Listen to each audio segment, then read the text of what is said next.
gentlemen, boys and girls, trainers, welcome to an episode of Tatami Talk. My name is Juan, Uchico partner Anthony. This is a Judo podcast for Judo players by two Judo players. So Anthony, showing off the guns today, I see. How you doing? I was just telling you I was gonna go work out after this. I'm so out of shape because I just started doing Randori again 2 weeks ago.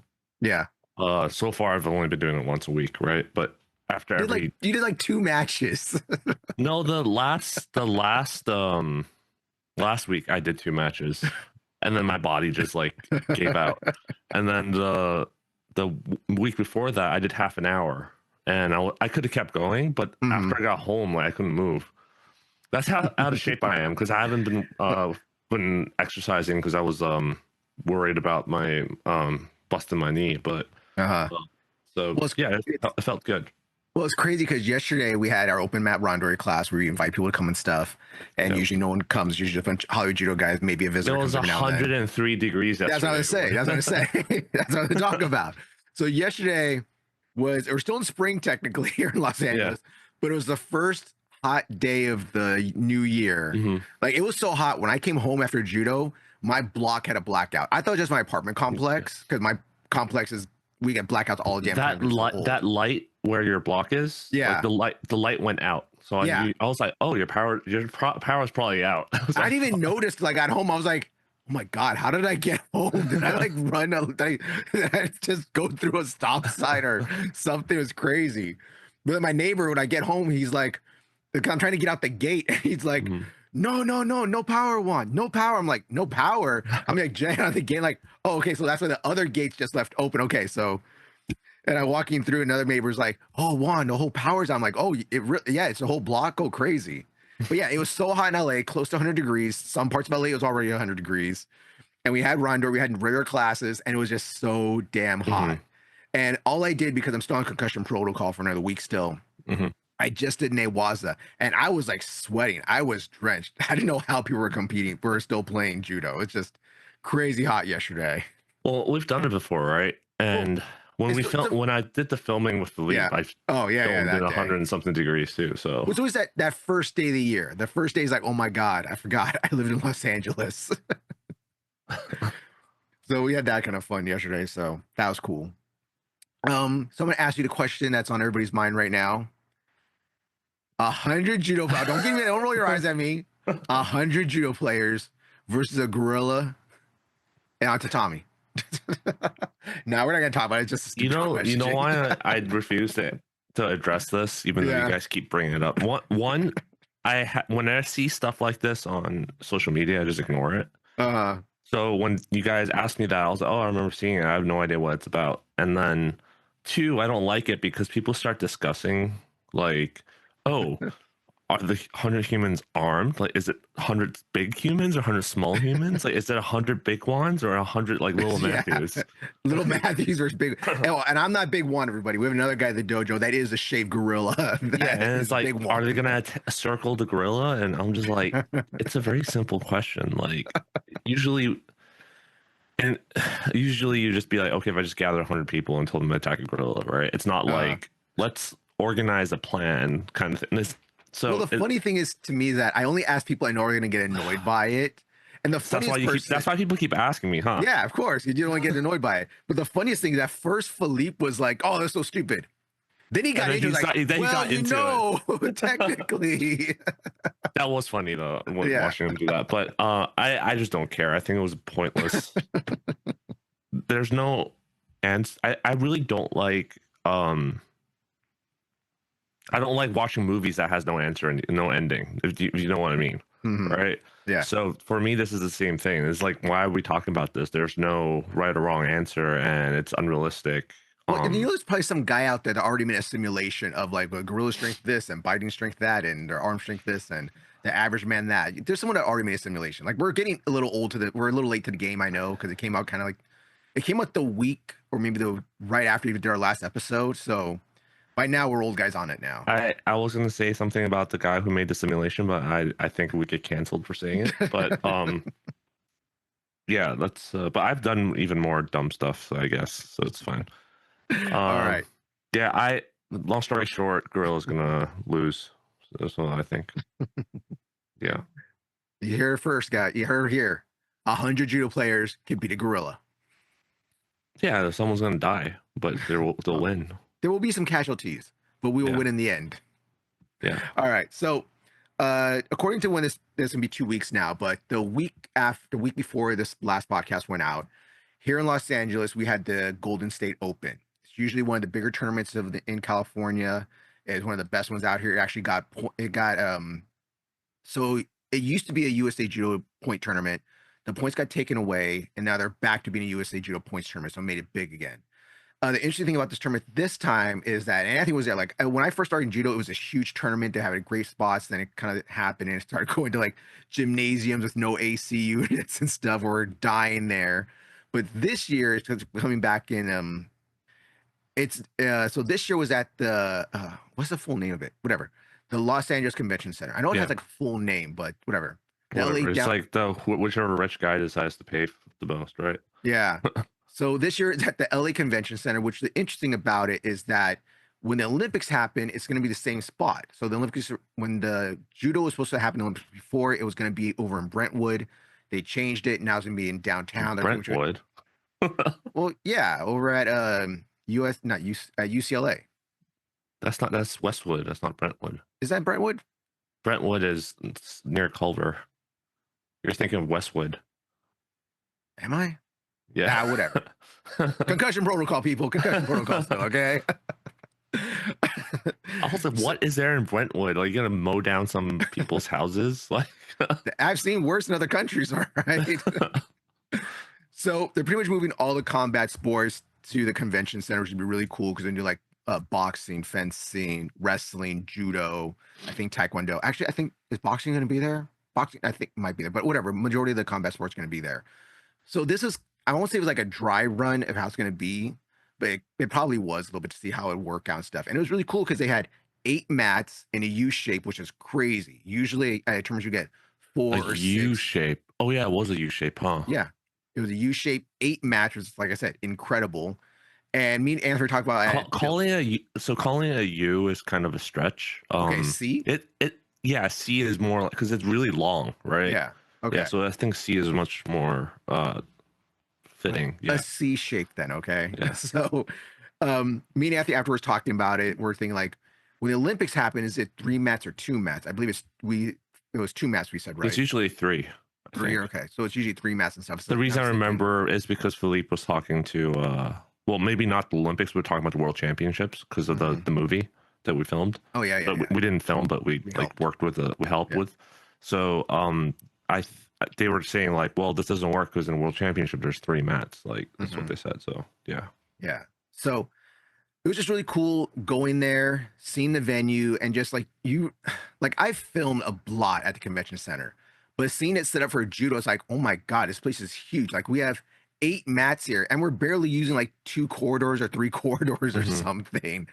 And I was thinking, so when they have the Olympics there, it'll be 3 mats. They're going to create a lot more stadium seating around there and stuff, the entrance and all that. Are they going to have it in that spot? In that room we were at? Because I didn't like that room. Well, that's the main hall right there. There are other rooms and other sections and stuff, but that's like the main hall they'll divide up for stuff.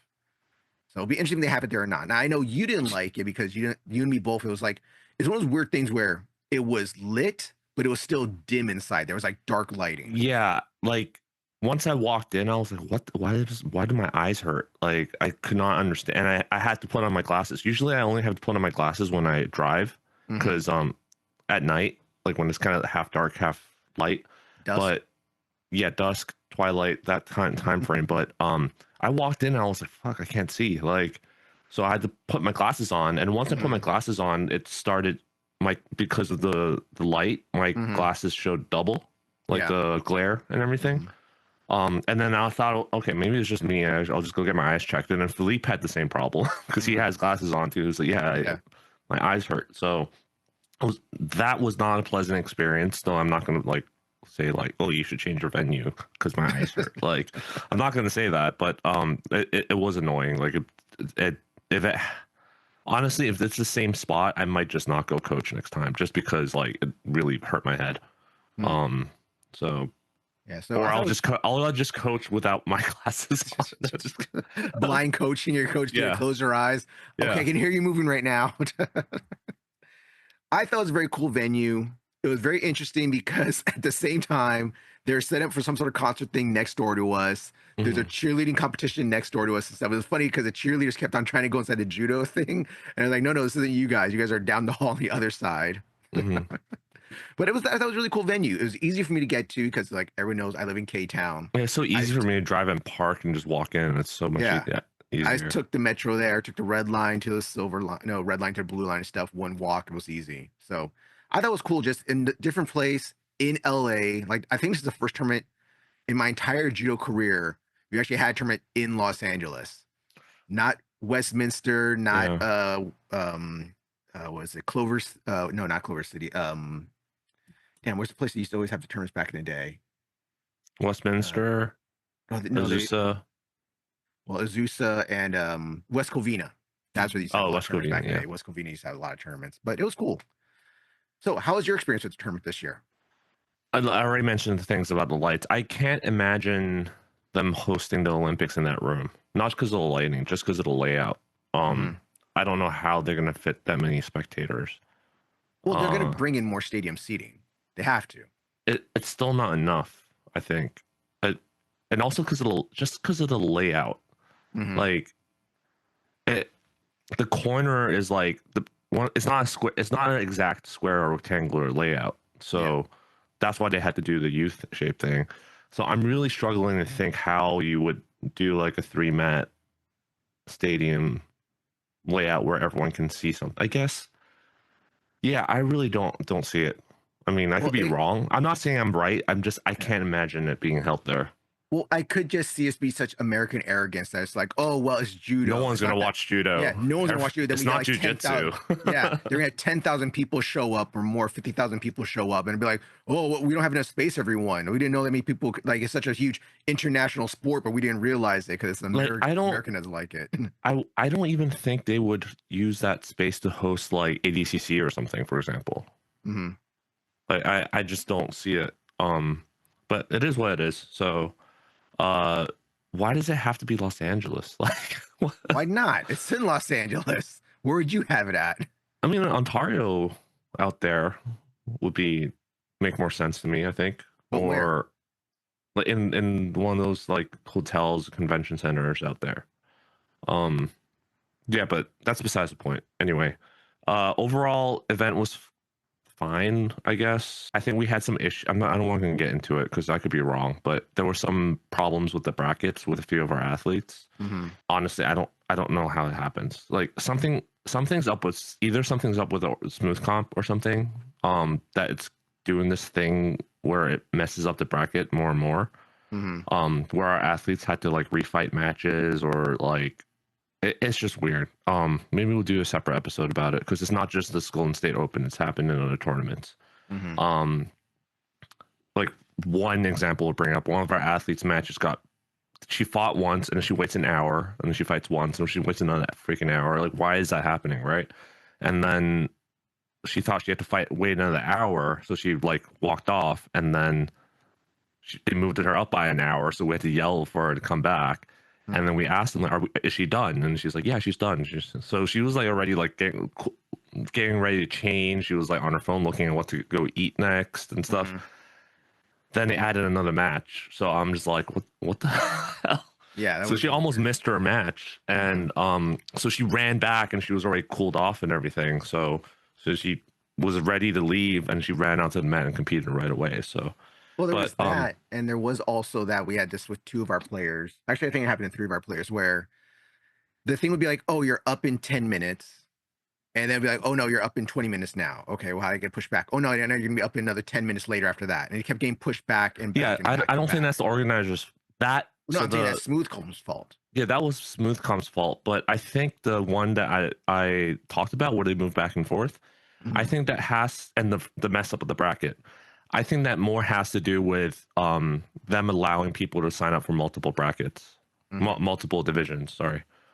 So they kept shifting stuff around, and I think people like instead of like delaying the match or whatever, or doing having the match right after, they're like click like a walkover. So we had a walkover, and then they're like, oh, it's not a walkover. So it's like it's all this weird stuff going on. Hmm. But they do this at some tournaments. Not, I know it did not happen in this tournament, but in some tournaments they either don't allow you to sign up for both two more than one category, one division, or if you sign up for more than one division, you don't get a rest in between. It's your fault for signing up for two. But here I saw them saying like, "Oh, you just fought." It's like, okay, you get like 10 minutes or 2 matches time or whatever. Yeah. Well, I've had it before. That causes as you know, it causes a cascading effect, right? Well, we've had it before with our own competitors where they've done 2 divisions before.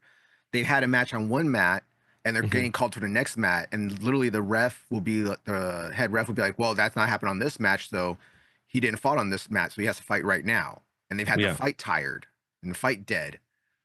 Yeah. I mean, but yeah, what happened to our athlete when I went to referee up in NorCal, not referee, when I went to run the table up in NorCal, they also said the same thing. It was like, well, you signed up for 2 divisions, you don't get to rest, you know? So, yeah, so that's, I think, I said we were going to talk about it in a different episode, but I'll just say it now. I just think they need to copy BJJ. Like, BJJ, I'm not going to talk about everything leading up to the actual match. I'll just stick to this topic. They have each mat will only run 1 or 2 brackets at a time. They will not run any other bracket. Versus here, it's like everyone knows which mat they're going to be on the day before, so they all go there, and there's like 200-300 matches already lined up in that one mat. Here, it's like, oh, that mat opened up. Okay, this bracket, we're going to put you on that mat.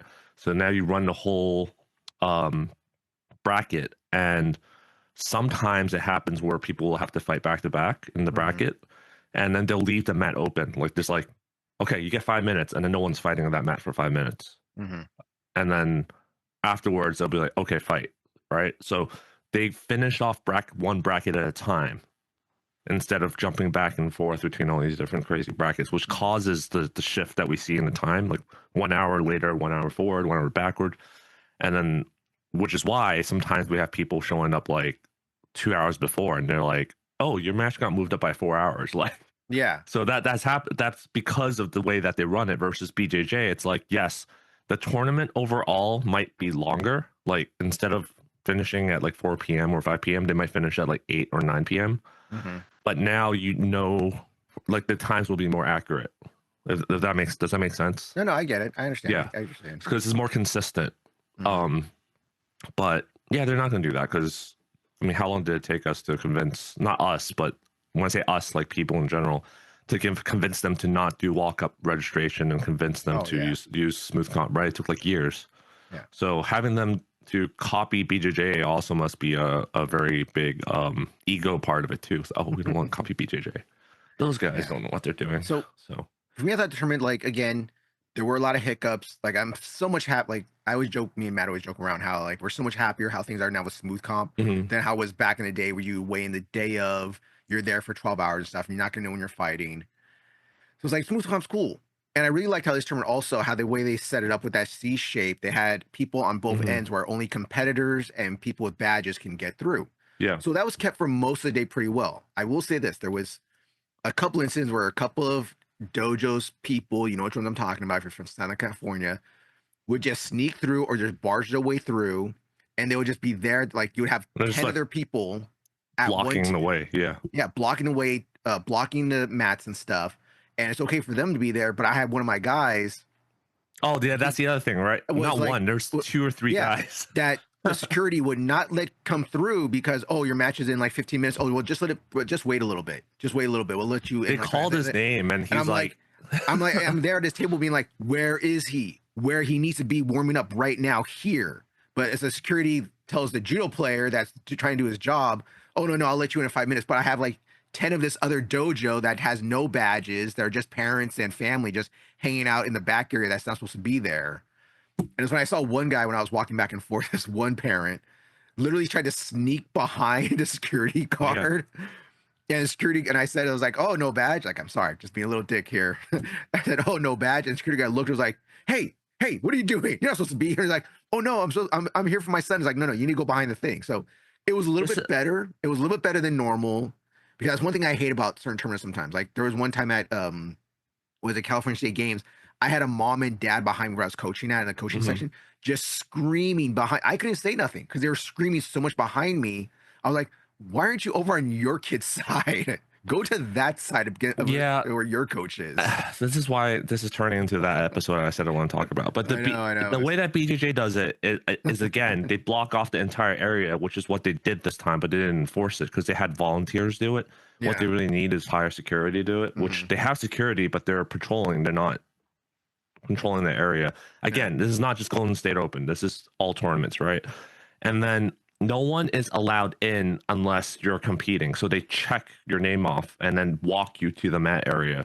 So when I competed in BJJ, like everyone around me were the people I was going to fight, and the referee and the table. There's literally no one else, and the coaches, of course, but my coach didn't show up. So, yeah. And then when you're done, they escort you back out of the area. So you don't have people hanging out. You know, you don't have people that are like, oh yeah, my matches are done, and just hanging out and blocking the way. Yeah. You know, which is exactly what happens. But so in my opinion, it was a good, I thought it was pretty well run. There were a lot of hiccups. We have definitely hiccups for our dojo. I liked the venue, thought it was interesting. I know you said you didn't like it and stuff, but I thought it was different. It was nice. It was cool being in downtown. Now, do you want to talk about the Agnabui? You want to talk about Carisi's little well, seminar? before that, I do want to say, like, I'm really proud of our competitors because this was a big tournament. Okay, maybe it wasn't as big as I thought it would be, but it was the people that showed up were like high caliber, right? Within the US. There's a lot of nationally ranked athletes, some ex national team members from other countries came in, right? Because they're fighting for other dojos, they moved here. So I'm just like surprised that they didn't absolutely get wrecked. Do you know what I mean? Like it's it sounds bad, but it's like these people have been training since they're 5. You started training since like 3 or 4 years ago, and in some cases they almost beat them, right? Yeah. So I'm like, something we're doing in our dojos, right?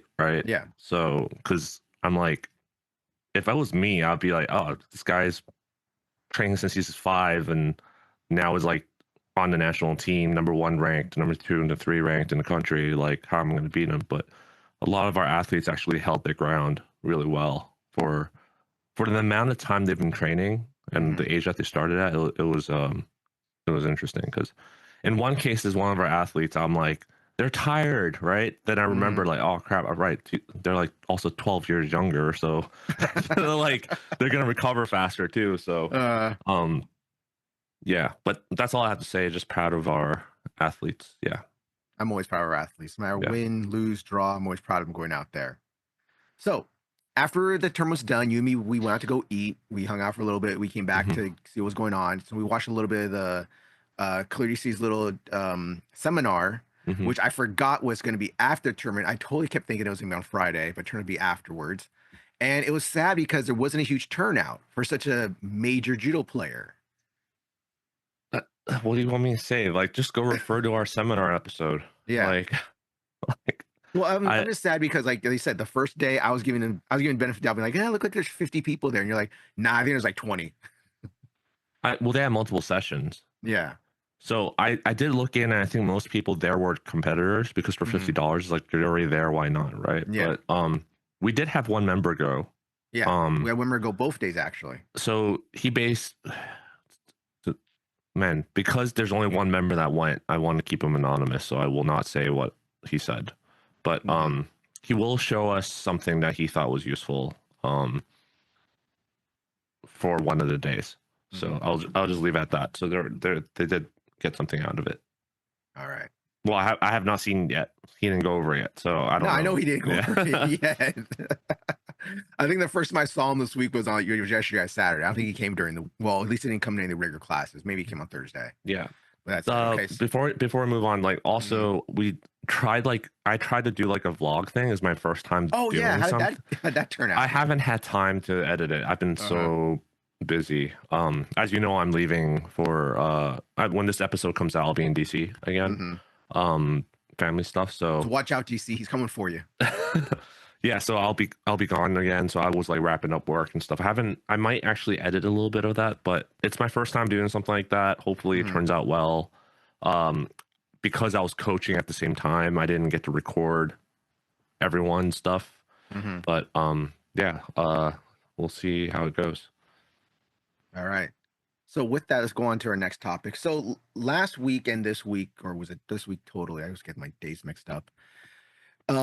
Was the All Japan tournament. Anthony got to watch a lot of it. I got to watch some highlights, but Anthony came back with some what was his thoughts on watching the All Japan? So I watched the Empress Cup and the All Japan, and I'm gonna say I enjoy the Empress Cup more. I've always enjoyed women's judo more because, and well, this is where Philippe and I disagree on this. I guess just men in general like to watch like a lot of strength and power based judo, like those big, huge, powerful ippons. Yeah. I like to watch like technical ippons, and that's not a good way. They're all technical, but you know what I mean, like relatively effortless ippons. And I like to see more newaza, and there was definitely a lot more newaza in the Empress Cup. So I'm not going to pull out all the statistics, but I was talking to Dr. Seoinage, who we've been nerding out on all this data and stuff, and he's like, yeah, there's a lot more newaza in the Empress Cup, and also I think there was like, let me pull it up. I think it was more than half. Let's see. Yeah, more than half of the matches were decided by Hante, which is expected of an open weight class. And this was my observation. I need to look at the statistics to confirm, but my own observation from watching it was that a lot more smaller women beat larger women. That's why you see the high Hante results. So even before he showed me the statistics, I was like, I feel like a lot of smaller women won compared to the All Japan, like the men's side. A lot of not a lot of small men won against the bigger people.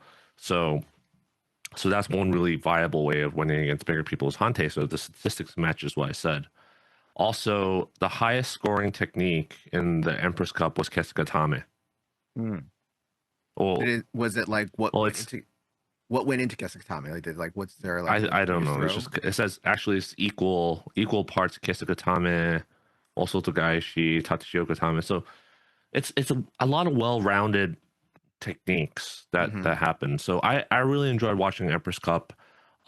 We did not see as many between both of them. We didn't see as many leg grabs as we think we would, and I think the men's side did a lot more leg grabs than the women's side. Yeah, from all the highlights I saw a lot more leg grabs than men's side, because I got a lot of people sending me stuff being like, hey Juan, look, they brought legs back in judo. It's like, no, you fools, again, it is Japanese judo, never took it out. They're just promoting it more now. They're telling people like, please do some more leg grabs, do all of judo. Well, the All Japan just brought back leg grabs, right? But the other aspect that I actually forgot about was that there's 4 Shidos. So that's like when I grew up, really that really changed the dynamic of how the match was going. So yeah, the matches were very pleasant to watch, partially, well, not in large part because of the refereeing. I mentioned this a lot. Yeah, I know I was so impressed. I was so impressed with refereeing. Like this is the only time where I have like 0 complaints about the refereeing. And I know a lot of the referees there were like high level competitors and stuff. But like even sometimes I'm like, oh, that score was hard. It's hard to call. It could be either, and they're like immediately called it the right thing. I was like, wow, like IJF, they would be like, okay, window, review, like, and they would usually make the wrong call and a review, and it would affect the flow of the match, and because usually they would be in Newaza and stuff, and they did everything perfectly. It was amazing, and I hope it continues, even if it's within like All Japan tournaments only. But I'm just like, man, if only IJF matches like this, I'd watch it a lot more. Now, with the Japan matches, and you said like they were making good calls, do they ever go back to video review, or is there any calls for video review? No, not at all. Not I might be wrong. No, I don't remember seeing it because they had 3 referees. 3 refs. Yeah, the old school way. There's one in the middle, 2 on the sides that you can see. Not and it goes back to what we said about like the current system just interrupts overrides the authority of the central refs. In this case, like 3 refs, right? So That was so. It was just so amazing to watch. Yeah, I'm Mm. still not a fan of Hante. I think Golden Score is better. Yes, so do I. Um, but yeah, but the refereeing was top notch. But just so we understand out there, so instead of doing golden score, they do old school. So that's when you got the two refs on the side, and after they complete the match, the ref puts up what they who they think did more in the match to win. So they'll put up a red flag or a white flag instead of going to golden score. Yeah. So yeah, that's how I feel. The leg grabs were amazing, and four Shidos definitely changed the dynamic. And I don't like the four Shidos. I actually want to see it go down to three, and I think that's a huge part of why um, we didn't see as many small men win because Hmm. of like they have more time to stall. Yeah. Um, and yeah, if any, because I try to look up the rule sets and it was very vague. They're just saying like, oh, we're using the IJF rules, but we're adding like four Cheetos and this. So, Hmm. um, and we're gonna talk about this in a future episode more, but because we have guests coming on, right? Hmm. Um, I have yet to seen them reward Newaza, positive Still. Newaza. Yeah, they Hmm. even though they said in the rule changes that positive action, like attacking in a Newaza counts as positive action, you won't get a passivity Cheeto for it. You're supposed to, yeah. I have yet to see that happen in the local level, in the All Japans, in the IJF level. I have not seen that happen yet. I wish there was like an easier way to watch the All Japan. Well, Yeah, I told you, like, like, I couldn't find it for the longest time until we decided we are going to talk about it a little bit. mhm. So, like I said, I saw tons of highlights, but I finally found the video of it, and I was like, man, 8 hours. I don't know if I could do all this in one sitting. It's crazy. Yeah, I watched it across like three sittings. I Hmm. did watch the Empress Cup all in one sitting, Hmm.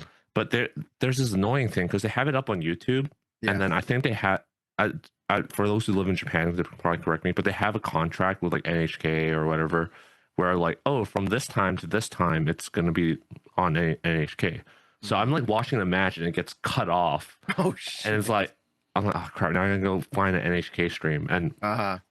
for though like it's unless you're Japanese and you know where to go and you talk to like some person, it's hard to get a Japanese stream.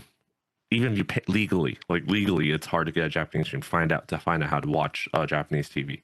Hmm. So that sucked. I want that to be more accessible. I also like Japanese commentating a lot more than the English commentating. So uh, yeah. If because I know they were using this as an experimentation of the rules. Hmm. I wonder if they will like expand this to other Japanese tournaments. What do you think about that? What do you mean? Like the extra ippons? I mean, not extra ippon, I mean, Oh no, like extra. Yuko and like Raps. Yeah. Well, I Do you hope think so. they'll do you think I, they'll put that in the Kodokan Cup or like use this in the monthly Shiai and stuff? Well, the monthly Shiai allows like Raps already, yeah, but they already do. I'm saying like are they gonna change the Kodokan rule set to this one? It is one of those weird things because it's you don't want to get too good or depend too much on leg grabs, and Hmm. then when you get sent down internationally, you can't use them at all, or you accidentally grab the leg. Yeah. So you'd have to. I would like try to base your style then if you do leg grabs to do the whole thing about like where the skirt length is because I get that a lot. I Hmm. was like my guys that did BJJ or did judo before and they're really good on arm bars. So in practice they're doing arm bars all day. But I tell them like when you go to a tournament and you try your arm bar or an arm bar sweep, if that ref doesn't know what you're doing, you're gonna get shidoed out. You're gonna get Hansakumaked. So it's one thing where I Yeah. want to see it. I'd love to see more of it, but it's that little line right there of like you don't want to get too dependent on it. So I would love to see it, like I said, because it's part of judo. We should keep it inside judo. Yeah. So Well, like I said, they but do I it the know, but monthly. I'm asking you if you think they're gonna have it. Ah, Would you want? Let's start with. Would you want mm, it? Do you like that rule set enough that you were like, oh yeah, this is good. Let's bring it on to other stuff yeah, why not? Let's do it. in Japan. Yeah, in Japan. Okay, what do you think they will? Like, do you think the All Japan Judo Federation will? Man, that's a tough one. Like I said, I don't know because the whole thing of like you don't want to get people used to doing them, and then you send them out internationally and they do it and get shooted out, and that would look terrible for Japan. Yeah, So you'd be training one style for Japan and then another style for international. I think. Um, I think I would like to see it without the fourth Shido. Yeah, four Shidos. I hated four Shidos. I took for that. I was so happy when they cut them down to 3 Shidos. Yeah, I want to see them cut down 3 Shidos, and I would like to see them to bring.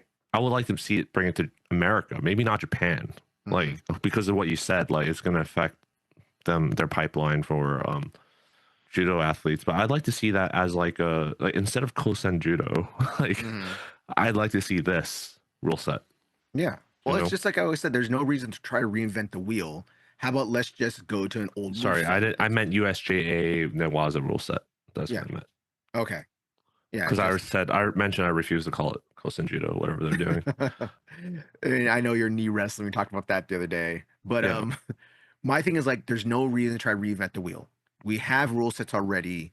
We have things already established. How about we just use what's there? There's because what's there sucks. That's basically it. Yeah, it's like I'd rather just use an older rule set. You know, go back to when you go back to the 2000s or 90s rule set where you could use leg grabs. Okay, but maybe do that. Okay, well, we're allowing old school leg grab techniques from this year, but we're going to use. But they're basically using that rule set, but they're trying to address the spam stalling tactic. Yeah. So well, it's like then you got to get goes back to our oh my god, it just goes back to conversation of like if these refs enforce the rules properly like they're supposed to, this shit wouldn't happen. But no, there's political things in it. I want to see this guy win. Oh, I don't want to see this guy lose. He's so good. He should be in the finals. I don't care if he grabbed a leg on accident or he's stalling out. Boo hoo hoo. Follow the rules. And we can cite that source by go look at the Tokyo Olympic finals heavyweight. Yeah, exactly. Exactly. 20 minutes of like no Shidos. Like oh no, not even that. The Paris Olympics, all right? The Paris Team Olympics. Oh yeah, that finals. Too. Yes. You had 2 examples there, all right? Man. I want to get nice again. Were there any matches or any fighters that you were impressed with watching the matches at the All Japan or at the Empress Cup? Oh man. Stand out to you? The thing is, the ones that I was impressed in, I don't know them. Does that make sense? No, I get it. Up and comers, you know, or just people that perform really well domestically, not against. Because you could argue some of these people's style of judo perform really well domestically, but don't perform well against international style of judo. Exactly what I was talking about. Exactly. I don't know. I always like really people with like a really good Newaza transition. So on the women's team, on the women's side, I saw a lot of good women's transition and stuff. But on the men's side, what was his name? He's really explosive and stuff. Ryoma, what was it? Tanaka Ryoma. So I was kind of impressed with his judo. I was never really a fan of heavyweight judoka, Japanese. Oh man, there was one match I saw these 2 heavyweight guys, and I was telling Matt, I was like, dude, look at their belts. Their belts like screaming to stay on. Yeah, I never really enjoyed it watching heavyweight men in general, the judo there, even though I'm like borderline heavyweight. But yeah, fatty. That's what my doctor said when he saw my BMI. But yeah, so yeah, I think other than that, no one really stood out. Because everyone was so good around the same level, I guess, that it was all fun to watch. Like no one really stood out. I never really was like, oh, that person just dominated the other person. And when it does happen, it's because there's a huge weight discrepancy or something. So it's not like, oh, that person's so good because you just threw like a 40-kilo girl, you know, like no. So yeah, that's not happening. But I would like to see a team tournament. I would definitely like to see a team tournament in this format, like, you know, like a university style. Well, it was cool when you see the photos, all the Japanese like wearing their sponsors and stuff on. Like, oh shit, they look like Japanese gangs, Japanese judo gangs. Look at them. I'm sponsored by this company. We're from this company. We're from this dojo. Yeah, let's just adapt those rules for the Tatami Talk rule set. We don't even need the poll anymore. The Tatami Talk rule set. Let's just adapt this rules. We'll get rid of. We'll do 3 Shidos instead. Let's use this one. All right. And call it casual judo. casual judo. Yeah. Casual, realistic judo. Yeah. All right. Is there anything else you want to talk about, Anthony? No, yeah. I just hope this same quality. Like, I'm looking forward to next year. It's All Japan. I really, really was a treat to watch, definitely. And our friends from Eastside Dojo actually traveled there and watch it live. Oh, cool. Yeah, so maybe I'll go there next year to watch it live too. So why not? Yeah. Maybe I'll get stuck in Japan again like I did last time. I'll go out there, do some simple paperwork that's not simple apparently, and get stuck out there for another 3 weeks. I'm thinking about going back in November. So if I go back in November, I can't go in April. But yeah, we'll see. All right. All right. So Anthony, is there anything you want to plug out there? How's the Substack going? Substack's going great. I wrote the latest article I wrote was the negative reinforcement. There was some Reddit discussion, and I brought up the term learned helplessness. I didn't choose to include that into the post, I believe, but yeah, it's learned helplessness is a very big problem with kids, teaching kids nowadays. So look that up. But for whatever reason, that post did not get as many views as the last part of the Kemi series, which I also wrote, which for subscribers. Screw those kids. No, because the last part of the Kemi series was just to summarize the first 4 parts in like an easy manner, right? And talk about why I wrote that series. But the negative reinforcement one, I did a lot of research and quoting and citing and stuff, and people were just like, "Yeah, I'm not going to read this." So nah, negative reinforcement is so much easier to do. That's why. I know that's why I do it. Yeah, well, I that's why I talk about how it's been demonized by one side, and on the other side, people, it's like the first thing people gravitate towards. So it's like a tool that's not used correctly, that is overused, abused, and demonized because it's overused and abused. So hopefully that at least we're not hitting people's sticks anymore. Okay. Well, there's many. The post talks about how there's many ways of doing negative reinforcement. So yeah, that's definitely, go check it out. If you have any questions, DM me. No one's ever DM'd me yet about any of this stuff. I did have someone come to class to ask me some questions about stuff, but that's a different thing. So yep. All right. So with that, please remember to like, share, subscribe. You follow us on Instagram at, I'm gonna say my Instagram right there. Yeah. You follow our Instagram at Tatami Talk. You follow YouTube at Tatami Talk. You guys have any questions, things you want to go over, things you want to talk about, DM Anthony, get in his DM, slide into there, okay? You get us out at tatamitalk@gmail.com. We're also on Threads, and we're also on oh god, I keep trying to I keep calling to call it Twitter. X. Are we still on X? I don't think we're on X. No, we're not on X. I got rid of the X ones. I tried to make it, and I was like, no, I don't want to be in this cesspool no more. Yeah. So we're only on the Threads now. If you want to follow me, you follow me on Instagram, _1. You follow Anthony, you follow Anthony Throws on Instagram. All right, is there anything else? Anything I'm forgetting? No. All right. Oh, it's at the end. No one's gonna hear us anyways. Hey, I'm doing another Nogi class, all right, on the 25th. Yeah. So if anybody's interested, come out to LA. Let's do this play. Yeah. And also by the time this comes out, it'll be too late, but happy Mother's Day. So we are filming this on Mother's Day, so we're gonna say hi to our moms now. Throw them maybe. Maybe get Ippo Sonagi or Odanagi maybe. So one last thing. Don't forget to call your mom and apologize that you didn't say happy Mother's Day if you're listening to this now. So, and slap them back.